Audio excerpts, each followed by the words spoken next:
Okay, so today the question I'm asking is, what is it like to have an emotional reflexology session? And there is a client here that has experienced emotional reflexology. So remembering back, and I know it's a long time, but remembering back to when you had your very first emotional reflexology session, do you remember what you were hoping to feel when you had that first session? Like, do you remember the stress and what you were hoping to feel? I was looking for relief from my pain. Right. What I was most surprised about was how you were linking past traumas which contributed to my pain. Right. Good job. And so in the very first session, when I found a cranky reflex, is what I call them. Yes. And it was tender, I would go in, I would find the emotion tied to the memory.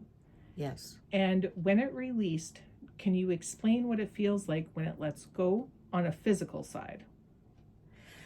Usually there was a decrease in pain, but not the whole amount. It would take a couple of releases in order to get down to a zero. Sometimes not completely to a zero, but there was always pain relief. Excellent. And now, when you think about the emotions that were tied to that reflex, when they let go, how does that help you emotionally after the session? It's made me a lot more calmer than I used to be, and I'm able to cope with high stresses without my body reacting as badly. Perfect. And when it comes to your perceptions of things, like your attachment to those emotions that were trapped and now released, how does it feel on mental or emotional attachment to those challenges? What happens to those? Well, I'm very proud that I react differently now than what I used to, in a much more calmer state. And I'm just very proud of myself that I can accomplish this with Calynda's help.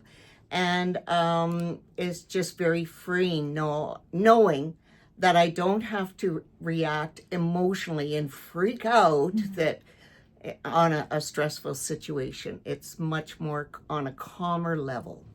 Excellent. Well, thanks so much for sharing with us today. Yeah, no problem. Great.